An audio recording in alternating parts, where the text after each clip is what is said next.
Welcome student, welcome in another video lecture session for BBA semester 6 subject management account chapter cash flow statement. Student last lecture માં આપણે cash flow statement ના theoretical points discuss કરેલા.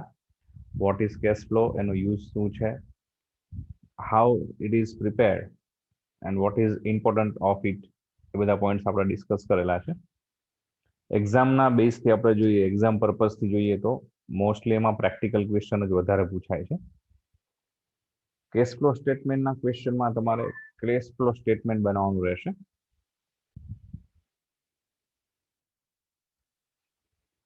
Plus જે પ્રમાણે જરૂર પડશે એ પ્રમાણે additional accounts બનાવવાના રહેશે.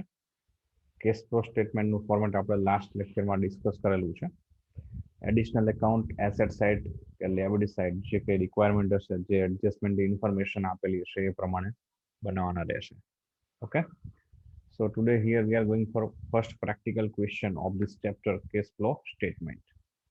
Question is, as you've seen on your screen, the following are the balance sheets of Reliance Plastic Limited as on 31st March 2011 and 31st March 2012. Reliance plastic લિમિટેડના 31/3/2011 અને 31/3/2012ના બેલેન્સ શીટ એટલે કે પાકા સરવૈયા આપણને આપેલા છે. એડિશનલ ઇન્ફોર્મેશનમાં છે number 1, a piece of land was sold at ₹4,000. જમીનનો એક ટુકડો આપણે 4,000 રૂપિયામાં વેચેલો હતો, તો લેન્ડમાં ટીક કરી લઈએ. The provision for depreciation against during was ₹7,000. Sorry, the provision for depreciation against building was ₹7,000. मतलब બિલ્ડિંગમાં ડેપ્રિસિએશનનું એડજસ્ટમેન્ટ છે, તો બિલ્ડિંગમાં ટીક કરી લઈએ. Number 3, provision was made for income tax at ₹19,000 during the year. Tax provision no adjustment છે, તો provision for tax માં ટીક કરી લઈએ. Dividend of ₹10,000 was paid during the year. વર્ષ દરમિયાન ડિવિડન્ડ ચૂકવાયેલું છે. બે રિમેમ્બર, ડિવિડન્ડનું એડજસ્ટમેન્ટ આપેલો હોય તો ડિવિડન્ડનું એકાઉન્ટ બનાવવાનું નહીં આવે, ન આપેલો હોય તો પણ ડિવિડન્ડનું એકાઉન્ટ બનાવવાનું ન આવે. એકાઉન્ટ તમારે બેલેન્સ શીટમાં આપેલા ડેટામાંથી જ કોઈનું બનાવવાનું આવશે. તો અહીંયા 4 એડજસ્ટમેન્ટ છે, જેમાં 3માં ટીક કરેલું છે, જે બેલેન્સ શીટમાં એસેટ્સ લાયબિલિટી સાઇડ આપેલા છે, એટલે 3 એડિશનલ એકાઉન્ટ્સ આપણે બનાવવાના રહેશે. ઓકે, આન્સર ચેક કરીએ આપણે આ જ ક્વેશ્ચનનો. Here it is. It is answer number 1 as per our video lecture session and also answer number 1 as per our book. Very first આપણે એડિશનલ એકાઉન્ટ જે આપણે 3 એડજસ્ટમેન્ટ જોયેલા છે, લેન્ડ, બિલ્ડિંગ અને ટેક્સ પ્રોવિઝન, તો 3 એડિશનલ એકાઉન્ટ ડ્રો કરી લઈશું. Land account, building account and provision for tax account. Additional account છે એપ્રોક્સિમેટલી 4 થી 5 લાઇનના બધા જોઈશે, જેમાં પર્ટિક્યુલર રૂપીસ એ રીતના કોલમ રેગ્યુલર આપણે જે એકાઉન્ટ્સ બનાવી છે એ પ્રમાણે રહેશે.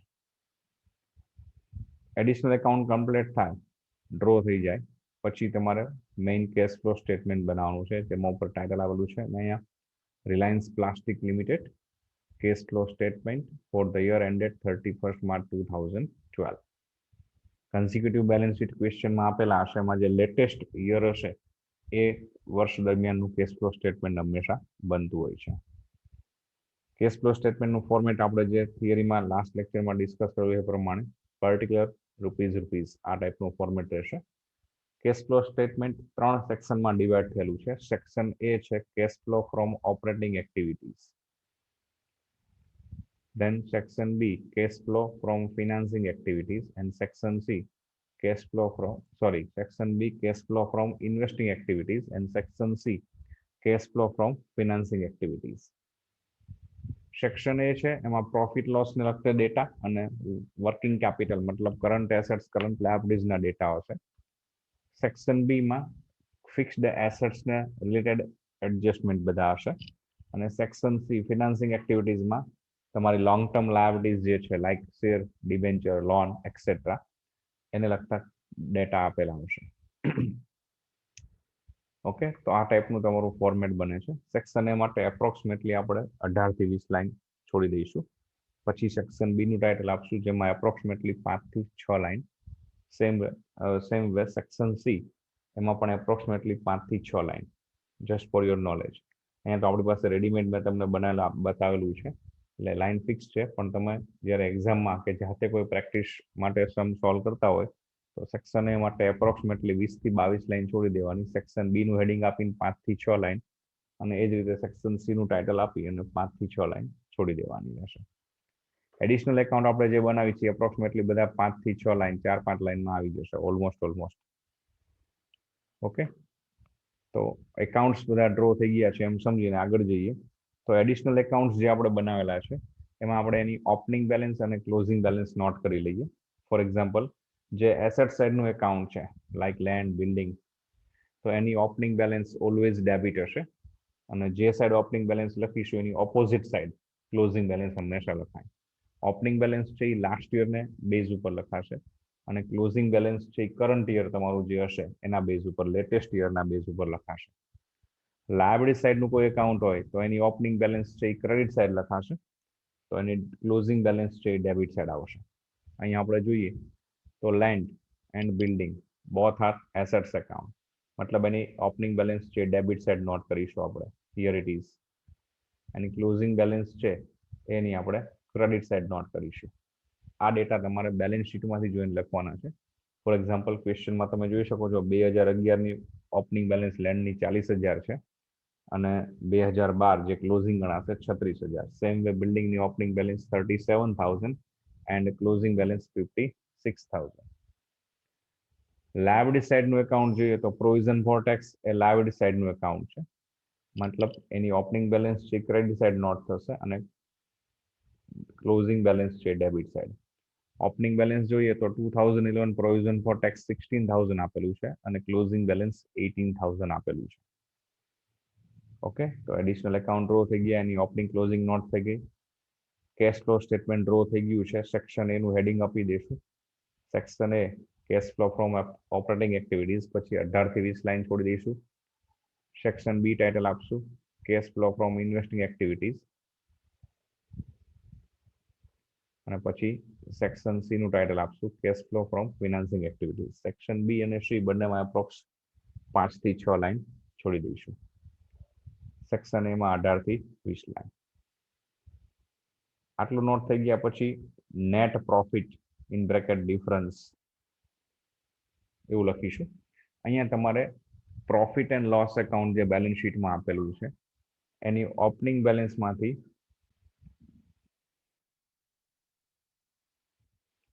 નેટ પ્રોફિટ બેલેન્સ છે કઈ રીતે લખીશું, તો બી રિમેમ્બર ઓલવેઝ ક્લોઝિંગ બેલેન્સ જે છે, એટલે કે લેટેસ્ટ યરમાં જે પ્રોફિટ લોસ એકાઉન્ટની બેલેન્સ આપેલી છે એમાંથી પ્રીવિયસ યરની પ્રોફિટ એન્ડ લોસની બેલેન્સ લેસ કરીશું. For example, in this question there is a profit and loss account, latest યરની 13,000 છે, એમાંથી લાસ્ટ યરની 16,000 લેસ કરીએ એટલે બેલેન્સ ફિગર જે છે -3,000. અહીંયા આપણે નેગેટિવ ફિગર છે એને બ્રેકેટમાં શો કરીશું, એટલે જ્યાં જ્યાં અમે બ્રેકેટમાં એમાઉન્ટ ડેટા શો કરેલા છે એ તમારે નેગેટિવ ડેટા છે, માઇનસ એવું સમજવાનું છે. એક્ઝામમાં તમે બ્રેકેટમાં બી લખી શકો છો, અથવા માઇનસની સાઇન આગળ કરીને પણ નોટ કરી શકો છો. ઓકે, તો અહીંયા આપણે બધા જ એકાઉન્ટની ઓપનિંગ ક્લોઝિંગ બેલેન્સ લખાઈ ગઈ છે, પ્લસ કેશ ફ્લો સ્ટેટમેન્ટમાં નેટ પ્રોફિટ બેલેન્સ આપણે લખેલી છે, ક્લોઝિંગ બેલેન્સમાંથી ઓપનિંગ બેલેન્સ માઇનસ કરીને. હવે એડજસ્ટમેન્ટથી સ્ટાર્ટ કરીએ. Additional information number 1, a piece of land was sold at ₹4,000. જમીનનો એક ટુકડો આપણે 4,000માં વેચી દઈએ છીએ. તો એ જે પીસ ઓફ લેન્ડ આપણે સેલ કરેલો છે એની બુક વેલ્યુ શું હતી? It is not given. How much book value is not given. So 4,000 નો એ પીસ ઓફ લેન્ડ હશે, 4,000માં સેલ કરેલો છે એવું આપણે સમજી શકીએ, અથવા એઝમ્પશન કરી લઈએ. તો એની એન્ટ્રી શું થશે? તો કોઈ પણ લેન્ડ મીન્સ કોઈ પણ એસેટ્સ તમે સેલ કરો તો એની એન્ટ્રી ફિક્સ છે, એસેટ સેલ કરશું તો પૈસા મળશે, સો કેશ બેંક ડેબિટ, અને જે કંઈ એસેટ્સ આપણે સેલ કરીશું એનું એકાઉન્ટ ક્રેડિટ થશે, એટલે કે એની જર્નલ એન્ટ્રી બનશે cash bank account debit to land. તો એની ક્રોસ આપણે પોસ્ટિંગ કરીએ તો લેન્ડ એકાઉન્ટની credit side by bank account in bracket selling price 4,000. જેની ક્રોસ એન્ટ્રી આપણે આપીશું કેશ ફ્લો સ્ટેટમેન્ટમાં. જોઈએ આપણે અહીંયા 2 પેજમાં શો થઈ શકે એવું હોય. યસ, થઈ શકશે અહીંયા. તો લેન્ડ એકાઉન્ટની credit side by bank account in bracket selling price 4000, જેની ક્રોસ એન્ટ્રી આપણે આપીશું તો ફિક્સ્ડ એસેટ્સ છે લેન્ડ એટલે, તો એની ક્રોસ એન્ટ્રી કેશ ફ્લો સ્ટેટમેન્ટના સેક્શન બી માં આવશે sale proceed of land ₹4000 land એકાઉન્ટની ક્રેડિટ સાઇડ. બેંક ડેબિટ છે સેક્શન બી અને સેક્શન સી માં એમાઉન્ટ પ્લસ કરવાની કે માઇનસ એનો ફિક્સ સિમ્પલ રૂલ છે. કેશ બેંક ડેબિટ તો પ્લસ, કેશ બેંક ક્રેડિટ તો minus. Be remember section B અને સેક્શન સી માટે આ નિયમ છે. સેક્શન એ માં પ્રોફિટ લોસ અને વર્કિંગ કેપિટલનો ડેટા છે. તે પ્રોફિટ લોસમાં ડેબિટ થતા હશે એ ડેટા પ્લસ થશે. પ્રોફિટ લોસની ક્રેડિટ સાઇડ જે અમાઉન્ટ આવતી હોય માઇનસ, અને વર્કિંગ કેપિટલમાં મેં તમને રૂલ સમજાવેલો છે એ પ્રમાણે. ઓકે, સેકન્ડ ઇન્ફોર્મેશન જોઈએ. The provision four depreciation against building was ₹7,000. મકાન ઉપર ₹7,000 ઘસારાની જોગવાઈ થયેલી હતી. તો ડેપ્રિસિએશનની એન્ટ્રી જનરલી 2 થાય છે, તમે જાણો છો એ પ્રમાણે. Profit loss debit to depreciation, અને બીજી થશે ડેપ્રિસિએશન ડેબિટ ટુ પહેલી એન્ટ્રી આવશે ડેપ્રિસિએશન ડેબિટ ટુ એસેટ્સ, મતલબ અહીંયા બિલ્ડિંગ, અને બીજી એન્ટ્રી થશે profit loss debit to depreciation. એક એન્ટ્રી જ્યારે વર્ષ દરમિયાન જ્યારે ઘસારો ગણાય ત્યારે, અને બીજી એન્ટ્રી વર્ષના અંતે ઘસારા ખાતું બંધ કરવાનું. બંને એન્ટ્રી કોમન કરશો તો ડેપ્રિસિએશન એકાઉન્ટ ટેલી થઈ જશે, મતલબ એક એન્ટ્રીમાં ડેપ્રિસિએશન એકાઉન્ટ ડેબિટ થાય છે, બીજી એન્ટ્રીમાં ડેપ્રિસિએશન એકાઉન્ટ ક્રેડિટ થાય છે. It means overall depreciation account wind up થઈ જાય છે. જ્યારે એનું ફાઇનલ પોસ્ટિંગ કરીએ તો એની ઇફેક્ટ ડેપ્રિસિએશન એકાઉન્ટમાં નહીં થાય, બલકે પ્રોફિટ લોસ અને એસેટ્સના એકાઉન્ટમાં થાય છે. ફરી એકવાર સમજી લઈએ. જ્યારે ઘસારો ગણાશે ત્યારે એન્ટ્રી થશે depreciation account debit two assets, અહીંયા બિલ્ડિંગ છે તો ટુ બિલ્ડિંગ એકાઉન્ટ. અને એન્ડ ઓફ ધ યર, વર્ષના અંતે જ્યારે ડેપ્રિસિએશન એકાઉન્ટને વાઇન્ડ અપ કરી અને આપણે પ્રોફિટ લોસમાં ટ્રાન્સફર કરીએ છીએ, because depreciation is our expense, so એની એન્ટ્રી થશે profit and loss account debit to depreciation. બંને એન્ટ્રી કોમન કરશો તો પહેલી એન્ટ્રીમાં ડેપ્રિસિએશન એકાઉન્ટ ડેબિટ થયેલું છે, જે બીજી એન્ટ્રીમાં ક્રેડિટ થાય છે. તો ઓવરઓલ ઇફેક્ટ છે કે profit loss debit to building એવી ઇફેક્ટ થશે. તેનું પોસ્ટિંગ કરીએ તો બિલ્ડિંગ એકાઉન્ટની ક્રેડિટ સાઇડ આપણે લખીશું by profit and loss account, બ્રેકેટમાં આપણે આપણા નોલેજ માટે લખી શકીએ ડેપ્રિસિએશન 7,000. જેની ક્રોસ એન્ટ્રી પ્રોફિટ લોસ એટલે કેશ ફ્લો સ્ટેટમેન્ટમાં પ્રોફિટ લોસના ડેટા છે એ સેક્શન એ માં આવશે. તો સેક્શન એ માં લખીશું ડેપ્રિસિએશન ઓન બિલ્ડિંગ 7,000. અહીંયા પ્રોફિટ લોસ એકાઉન્ટ ડેબિટ થાય છે, મતલબ સેક્શન એ માં આપણે એ એમાઉન્ટને પ્લસ રાખીશું. થર્ડ ઇન્ફોર્મેશન છે provision was made for income tax at ₹19,000 during the year. વર્ષ દરમિયાન ₹19,000 ઘસારાની જોગવાઈ કરવામાં આવેલી હતી. ડેપ્રિસિએશનનું પ્રોવિઝન છે, તો ટેક્સનું પ્રોવિઝન છે, તો ટેક્સ પ્રોવિઝનની એન્ટ્રી આપણે જોઈએ. Provision was made for income tax at ₹19,000 during the year. વર્ષ દરમિયાન ₹19,000 ઘસારાની જોગવાઈ કરવેરાની જોગવાઈ કરેલી છે. તો ટેક્સ પ્રોવિઝનની એન્ટ્રી શું થશે? તો ટેક્સ પ્રોવિઝનની એન્ટ્રી ફિક્સ છે. કોઈ પણ પ્રોવિઝન છે એ ઓલમોસ્ટ પ્રોફિટ એન્ડ લોસમાંથી થતું હોય છે, તો એની એન્ટ્રી થશે profit and loss account debit two provision for tax. હવે એ એન્ટ્રીનું પોસ્ટિંગ કરીએ પ્રોફિટ લોસ ડેબિટ, મતલબ કેશ ફ્લો સ્ટેટમેન્ટમાં સેક્શન એ માં જશું. પ્રોફિટ લોસની કોઈ એન્ટ્રી છે એ સેક્શન એ માં જ આવશે, તો સેક્શન એ માં લખીશું provision for tax 19,000. Profit loss debit છે માટે એમાઉન્ટ પ્લસ રહેશે ત્યાં, જેની ક્રોસ એન્ટ્રી આપણે આપીશું પ્રોવિઝન ફોર ટેક્સ એકાઉન્ટની credit side by profit and loss account in bracket provision 19,000.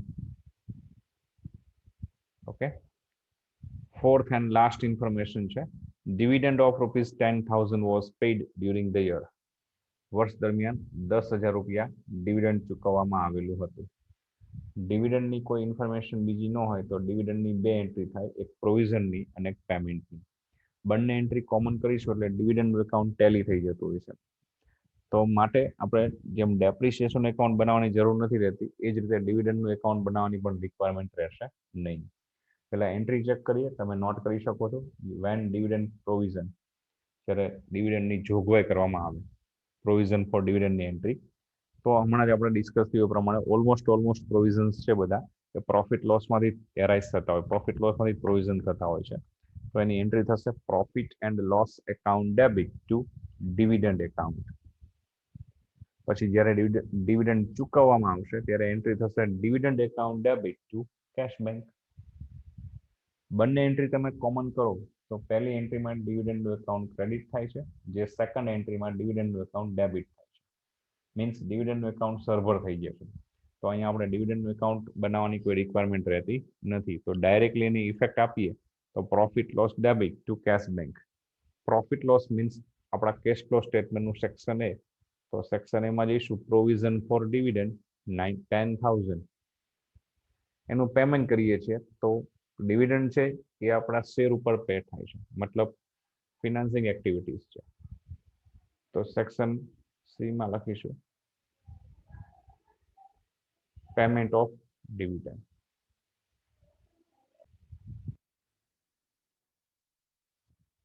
Section C માં ડિવિડન્ડ પેડ અથવા પેમેન્ટ ઓફ ડિવિડન્ડ એવું બી લખી શકાય. પણ એ પેમેન્ટ કરીએ છીએ મતલબ કેશ બેંક ક્રેડિટ થાય છે, તો સેક્શન સી નેગેટિવ થશે. તો ત્યાં સેક્શન સી માં -10,000 જે મેં અહીંયા બ્રેકેટમાં શો કરેલા છે. ફરીવાર રિપીટ કરું, જ્યાં જ્યાં આ ચેપ્ટરમાં એમાઉન્ટ મેં બ્રેકેટમાં શો કરેલી હશે મતલબ એ એમાઉન્ટ માઇનસ કરવાની થશે. So section A provision for dividend 10,000 plus section C dividend paid or payment of dividend -10,000. This way we complete 4 additional information. Additional information complete થાય પછી એડિશનલ એકાઉન્ટ્સ જે આપણે બનાવેલા છે એને 1 by 1 વાઇન્ડ અપ કરીએ અને એનો ગેપ શોધીએ. First one land account check કરીએ તો લેન્ડ એકાઉન્ટમાં તમે આટલા ડેટા લખેલા છે, જેનો ટોટલ તમે ચેક કરશો તો બંને સાઈડ 40,000 ઇક્વલ થઈ જાય છે, મતલબ લેન્ડ એકાઉન્ટ ટેલી થઈ જશે. There is no gap. Building એકાઉન્ટની વાત કરીએ તો બિલ્ડિંગમાં ડેબિટ સાઈડ 37,000 લખેલા છે, while on credit side 7,056,000. It means building account close કરીશું તો બિલ્ડિંગ એકાઉન્ટમાં ડેબિટ સાઈડ ગેપ મળે છે 26,000. બિલ્ડિંગ ઇઝ અવર એસેટ્સ અને એસેટ્સમાં ડેબિટ સાઈડ ગેપ મળે તો જનરલી એસેટ્સ પરચેસ ગણાય, અને ક્રેડિટ સાઈડ ગેપ મળે તો ત્યાં ડેપ્રિશિએશન બી હોઈ શકે અથવા સેલ બી હોઈ શકે. તો ડેપ્રી ગણવું કે સેલ ગણવું એનું ક્લિયરિફિકેશન જનરલી તમને ક્વેશ્ચનમાં આપી દીધેલું હશે અથવા કોઈ એવી હિન્ટ આપેલી હશે. Here gap is debit side, it means it is a purchase of assets. So here we purchase building of ₹26,000 during the year. તો ત્યાં આપણે લખીશું બિલ્ડિંગ પરચેસ કરી તો એન્ટ્રી થાય building account debit to bank. તો ત્યાં પર્ટિક્યુલરમાં લખીશું to bank account in bracket purchase, જે 26,000 નો ગેપ છે, જેની ક્રોસ એન્ટ્રી આપણે કેશ ફ્લો સ્ટેટમેન્ટમાં આપીએ તો બિલ્ડિંગ ઇઝ અવર એસેટ્સ મતલબ ઇન્વેસ્ટિંગ એક્ટિવિટીઝમાં લખીશું purchase of building 26,000 and it is negative because here we cash paid for purchase of building. Section B અને સેક્શન સી માં ફરી વખત કેશ કમ્સ ઇન મતલબ ડેબિટ તો plus, cash goes out means cash bank credit તો minus. Here we purchase building so cash goes out, it means -26 or -26,000. Third account છે provision for tax, જેને close કરીએ તો ક્રેડિટ સાઈડ તમે બે amount લખેલી છે 16,000 opening balance and 19,000 provision, while on debit side there is only single amount 18,000 which is a closing balance. It means provision for tax માં debit side gap મળે છે. ટેક્સ પ્રોવિઝન એકાઉન્ટમાં fix હશે, કારણ ડેબિટ સાઈડ ગેપ હશે ત્યાં credit side, જો debit gap હશે તો એ ટેક્સ પેડ બતાવશે, ક્રેડિટ સાઈડ ગેપ હશે તો ટેક્સ પ્રોવિઝન બતાવશે. પેડ અથવા પ્રોવિઝન બેમાંથી એકનો એડજસ્ટમેન્ટ હશે, બીજું મિસિંગ હશે. અહીંયા પ્રોવિઝનનો ઇન્ફોર્મેશન આપણે આવી ગઈ છે additional information, it means debit side જે ગેપ છે એ ટેક્સ પેડ બતાવે છે. તો અહીંયા ડ્યુરિંગ ધ યર કંપનીએ ટેક્સ પે કરેલો છે 17,000 ₹17,000. So in column of particular to bank account in bracket paid 17,000 જેની cross entry section A complete થાય અને just before two line એની બે line પહેલા જ આપણે ઉપર લખીશું less tax paid bracket 17,000 मतलब minus 17,000. We remember. Okay. Tax provision adjustment આપણે આવી ગયું છે જે આપણે ઉપર સેક્શન એ માં લખેલું છે ટેક્સ પેડ પણ સેક્શન એ માં જ આવશે પણ સૌથી છેલ્લે ઓકે તો અહીંયા એડિશનલ એકાઉન્ટ પણ કમ્પ્લીટ થઈ ગયા છે હવે ફરી પાછા બેલેન્સ શીટમાં આપણે જઈશું બેલેન્સ શીટમાં જે એડિશનલ એકાઉન્ટ આપણે નથી બનાવેલા એની ઓપનિંગ અને ક્લોઝિંગ ને કમ્પેર કરીશું જો એનો ગેપ હશે તો ગેપની ઇફેક્ટ આપણે આપવાની રહેશે ઓકે ફરી વખત જે એડિશનલ એકાઉન્ટ આપણે નથી બનાવેલા એની ઓપનિંગ અને ક્લોઝિંગ ચેક કરીશું અને એના ગેપની ઇફેક્ટ આપણે આપવાની છે હા એમાં એક ધ્યાન રાખીશું કે જે કરંટ એસેટ્સ અને કરંટ લાયબિલિટીઝ છે એને આપણે ટેમ્પરરી અત્યારે સ્કીપ કરીશું અને વેરી લાસ્ટ સૌથી છેલ્લે ચેક કરીશું સો તમે ક્વેશ્ચનમાં સાથે ધ્યાન આપશો હું એક સ્ક્રીન ઉપર ક્વેશ્ચન સાથે નહીં રાખી શકું કારણ કે જો ક્વેશ્ચન સાથે રાખીશ તો કદાચ એવું બનશે કે તમને પ્રોપરલી એડજસ્ટમેન્ટ સમજાય નહીં એટલે હું સ્ક્રીન ઉપર ફક્ત એક જ પેજ આપણે હવે જે ઇફેક્ટ આપવાની છે રાખું છું ઓકે સ્ટાર્ટ કરીએ તો ક્વેશ્ચનમાં તમે સાથે ધ્યાન આપશો લાયબિલિટી સેટ થી સ્ટાર્ટ કરીએ પહેલું છે ઇક્વિટી શેર કેપિટલ જેમાં 2011 માં છે 1 લાખ અને 2012 માં છે 1,20,000 it means 20,000 share capital increase થયેલી છે શેર કેપિટલ ઇન્ક્રીઝ ક્યારે થશે કે તમે વર્ષ દરમિયાન શેર નવા ઇસ્યુ કરેલા હશે તો અને શેર ઇસ્યુ કરીએ તો આપણને પૈસા મળે share capital it is our financing activities છે તો સેક્શન સી માં જઈશું સેક્શન સી માં લખીશું ન્યૂ ઇક્વિટી શેર ઇસ્યુડ અને એનાથી પૈસા આપણને મળે છે મીન્સ કેશ બેંક ડેબિટ થાય સો પ્લસ 20,000 આગળ જઈએ તો જનરલ રિઝર્વ આપેલું છે જે 2011 માં છે 14,000 2012 માં છે 18,000 ઇટ મીન્સ જનરલ રિઝર્વ પણ ઇન્ક્રીઝ થયેલું છે 4,000 રૂપીસ થી general reserve is not any liabilities but it is our fund or a reserve fund so it is provision it was provided during the year એ વર્ષ દરમિયાન જોગવાઈ થયેલું હતું તો એનું પ્રોવિઝન જે છે ક્યાંથી થયેલું હશે ફ્રોમ વિચ એકાઉન્ટ તો ઓબ્વિયસલી અગાઉ પણ ડિસ્કસ થઈ ગયું કે જનરલી જે પ્રોવિઝન્સ છે એ બધા પ્રોફિટ એન્ડ લોસમાંથી જ થતા હોય તો અહીંયા 4,000 રૂપિયા વર્ષ દરમિયાન ટેક્સ જનરલ રિઝર્વનું પ્રોવિઝન થયેલું છે એ પણ ઓબ્વિયસલી પ્રોફિટ લોસમાંથી જ થયેલું હશે તો પ્રોફિટ લોસની ઇફેક્ટ છે આપણે સેક્શન એ માં શો કરીએ છીએ તો સેક્શન એ માં જશું ત્યાં લખીશું પ્રોવિઝન ફોર જનરલ રિઝર્વ 4,000 અને પ્રોવિઝન છે પ્રોફિટ લોસમાં ડેબિટ થાય મતલબ અહીંયા એમાઉન્ટ એ પ્લસ રહેશે ફરી આગળ જઈએ તો પ્રોફિટ એન્ડ લોસ લખેલું છે જેની આપણે ડિફરન્સ ઓલરેડી નોટ કરી લીધો છે સૌથી પહેલા ક્રેડિટર્સ આઉટસ્ટેન્ડિંગ એક્સપેન્સ આ બંને કરંટ લાયબિલિટીઝ છે અને અત્યારે આપણે ટેમ્પરરી સ્કીપ કરી દઈએ અને લાસ્ટ પ્રોવિઝન ફોર ટેક્સ એનું ઓલરેડી આપણે એડિશનલ એકાઉન્ટ મેન્ટેન કરીએ છીએ તો એને આપણે કન્સિડર નહીં કરીએ એસેટ સાઇડ જઈએ તો સૌથી પહેલું છે goodwill is our invisible assets opening balance છે 12,000 ક્લોઝિંગ છે 10 it means there is 2,000 reduced or decreased goodwill is our invisible assets if it is reduced or decreased it means it is written off પાઘડી એ આપણી અદ્રશ્ય મિલકત છે એ ઘટે છે એનો મતલબ કે આપણે માંડી વાળેલી છે goodwill written off from in which account obviously profit and loss તો profit loss મતલબ સેક્શન એ માં જઈશું ત્યાં લખીશું goodwill written off 2,000 જે ગેપ એમાઉન્ટ છે એ આપણે નોટ કરવાની છે હા એ પ્લસ કે માઇનસ એ ખાસ ધ્યાન રાખવાનું છે ગુડવિલ રિટર્ન ઓફ કરશું તો એની એન્ટ્રી થાય profit and loss debit to goodwill it means profit loss account debit થાય છે મતલબ એ એમાઉન્ટ પ્લસ રહેશે પછી જોઈએ તો લેન્ડ એકાઉન્ટ છે બિલ્ડિંગ એકાઉન્ટ છે બંને આપણે એડિશનલ એકાઉન્ટ એના બનાવેલા છે ઇન્વેસ્ટમેન્ટ ઓપનિંગ 10,000 છે ક્લોઝિંગ 11,000 છે મતલબ there is 1,000 investment increase it means it is purchase investment છે એ સેક્શન બી ઇન્વેસ્ટિંગ એક્ટિવિટીઝ માં જશે because it is our assets so section B માં લખીશું purchase of investment 1,000 plus or minus obviously investment purchase કરશો તો cash goes out from investment purchase થશે તો cash goes out, so cash minus sorry, so it amount should be minus, એટલે અહીંયા બ્રેકેટમાં 1000 લખીશું. thereafter stock, debtors and bank balance, they all are current assets. So temporary એને skip કરી દઈએ, પછી એની balance check કરીશું. તો અહીંયા કરંટ એસેટ્સ અને કરંટ લાયબિલિટીઝ જે બેલેન્સ શીટમાં આપેલા છે એ સિવાયના ઓલમોસ્ટ બધા જ એકાઉન્ટ ચેક થઈ ગયા છે. તો સૌથી પહેલા સેક્શન એમાં તમે અત્યાર સુધી જે ડેટા નોટ કરેલા છે એ અહીં સુધી ડેટા નોટ કરેલા છે, મેં હાઇલાઇટ કરેલા છે અત્યારે સ્ક્રીન ઉપર. એનો ટોટલ કરીશું, જે પ્લસ છે પ્લસ, જે માઇનસ છે એમાંથી માઇનસ કરીશું, એટલે ફાઇનલી તમને જે અત્યારે આન્સર મળશે આ મળશે, profit before changes in working capital. It is 39,000. પછી ટાઇટલ આપીશું આપણે ચેન્જીસ ઇન વર્કિંગ કેપિટલ. હવે આપણે જે અત્યારે કરંટ લાયબિલિટીઝ અને કરંટ એસેટ્સના ડેટાને ટેમ્પરરી સ્કીપ કરેલા હતા ઓપનિંગ ક્લોઝિંગ કમ્પેરિઝનનું, એ હવે ચેક કરી અને એની નોટ કરી લઈએ. તો સૌથી પહેલા જે લાયબિલિટી સાઇડ, જેમાં આપણે કરંટ લાયબિલિટીઝમાં ક્રેડિટર્સ અને આઉટસ્ટેન્ડિંગ એક્સપેન્સ બે ડેટાને ટેમ્પરરી સ્કીપ કરેલા એ જોઈએ. ક્રેડિટર્સની ઓપનિંગ બેલેન્સ 8,000 છે અને ક્લોઝિંગ બેલેન્સ 5,400 છે. It means indirectly creditors are decreased by ₹2600. creditors decrease થાય છે.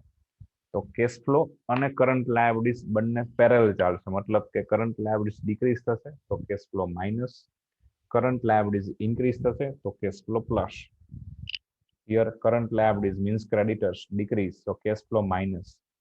So there is 2600 minus decrease in creditors. Then outstanding expense, opening balance 1200, closing balance 900. It means it is also decrease. So there is also minus decrease in outstanding expenses, ₹300 minus negative. Now from asset side, there is three current assets, but bank balance છે very last આપણે check કરીશું. તો અત્યારે અધર current એસેટ્સમાં stock અને ડેટર્સ જોઈએ તો stock છે opening balance 30,000, closing 25,400. It means there is stock also decrease, but current assets અને કેશ ફ્લો સ્ટેટમેન્ટ આ બંનેને ઓપોઝિટ રિલેશન છે. Current assets increase, cash flow minus, current assets decrease, cash flow plus. Here stock is our current assets which is decreased by 4,600. So there is cash flow increase. So plus 4,600. There is another current assets debtors which is opening balance ₹19,600 while closing balance 21,700. It means debtors increase. Here debtors is our current assets which is increase, so cash flow decrease or minus by ₹2,100. જે gap છે gap લખવાનું છે. તો હવે working કેપિટલમાં પણ આપણે current assets લાયબિલિટીઝના rules પ્રમાણે એને નોટ કરી લીધા છે, જેને આપણે 39,000 profit before changes in working capital હતો એમાં પ્લસ માઇનસ કરીએ તો તમને આન્સર મળશે, સોરી 39,000 માં અહીં સુધીના ડેટા પ્લસ માઇનસ કરીએ તો આન્સર મળશે હવે profit after changes in working capital, જે છે 38,600. જેમાં તમે second last line section A પૂરું થવાનું છે એની પહેલા તમે ઓલરેડી નોટ કરેલું છે ઇન્કમ ટેક્સ પેઇડ. આપણે ટેક્સ પેઇડનો provision for tax account close કરીને ટેક્સ પેઇડનો હવાલો શોધેલો છે, એ નોટ કરેલો છે, જેને 38,600 profit after changes in working કેપિટલમાંથી લેસ કરીએ તો બેલેન્સ ફિગર આવશે, જેને આપણે કહીશું net cash flow from operating activities. Answer A.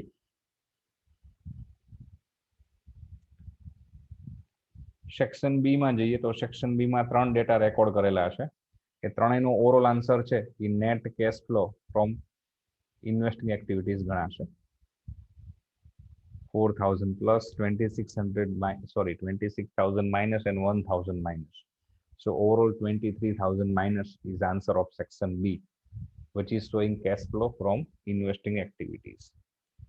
Section C બે ડેટા તમે રેકોર્ડ કરેલા છે, ડિવિડન્ડ પેઇડ અને ન્યુ ઇક્વિટી શેર ઇશ્યુ, જેનો ઓવરઓલ આન્સર છે 10,000 plus.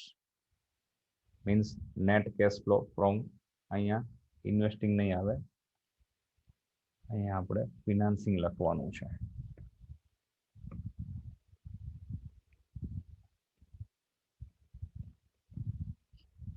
net cash flow from financing activities 10,000 plus 10,000 minus plus 20,000, so overall 10,000 plus. હવે આ જે ત્રણ આન્સર છે, સેક્શન એ નો ફાઇનલ આન્સર 21,600, સેક્શન બી નો final answer 23,000 minus and section C નો ફાઇનલ આન્સર પ્લસ 10,000.